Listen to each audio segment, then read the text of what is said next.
కుమారి లాస్య నందిత సాయన్న గారి ఆకస్మిక మరణంపై గౌరవ ముఖ్యమంత్రి గారు ప్రవేశపెట్టిన తీర్మానాన్ని బలపరుస్తూ యువ ఎమ్మెల్యే లాస్య గారి మరణం కంటోన్మెంట్ ప్రజానికానికి యువ నాయకత్వానికి లోటుగా భావిస్తా ఉన్నాం.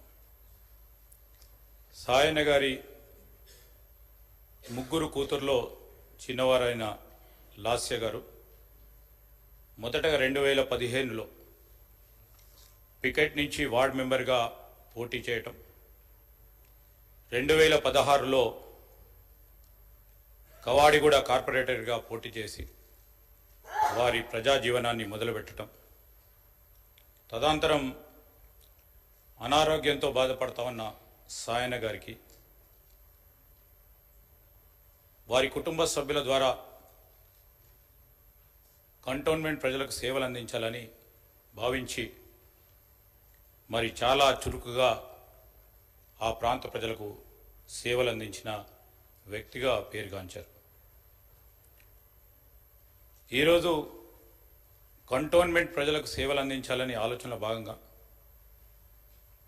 నందిత గారు మరి సాయన్న గారి వారసులుగా ముందుకు సాగాలని ఆ పార్టీ ఆలోచన చేయడం, సాయన్న గారి అనారోగ్యంతో మరణించడం కంటే 2 సంవత్సరాల కంటే ముందే లాస్య గారి తండ్రి సాయన్న గారి కోరిక మేరకు ప్రజా జీవితంలో ఇంకా వేగంగా మెరుగైన రీతిలో పనిచేయడానికి శాయశక్తుల్లో పనిచేశారు.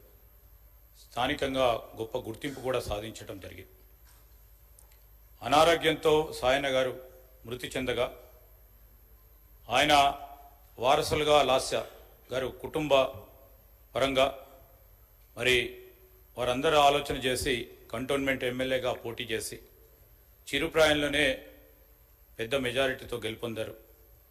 దురదృష్టవశాత్తు రోడ్డు ప్రమాదంలోనే వారు మన అందరి దగ్గర నుంచి దూరం కావటం చాలా విషాదకరం. శ్రీ సాయన్న గారి వారసత్వాన్ని కొనసాగిస్తూ కుమారి లాస్య నందిత గారు కంటోన్మెంట్ ప్రజల మన్ననలను పొందుతున్న తరుణంలో ఆకస్మికంగా మరణించడం వారి కుటుంబానికే కాకుండా కంటోన్మెంట్ నియోజకవర్గ ప్రజలకు కూడా తీరని లోటని, ఈ సందర్భంలో వారి కుటుంబ సభ్యులకి వారి అభిమానులకు మా ప్రగాఢ సానుభూతిని తెలియజేస్తూ సెలవు తీసుకుంటాం.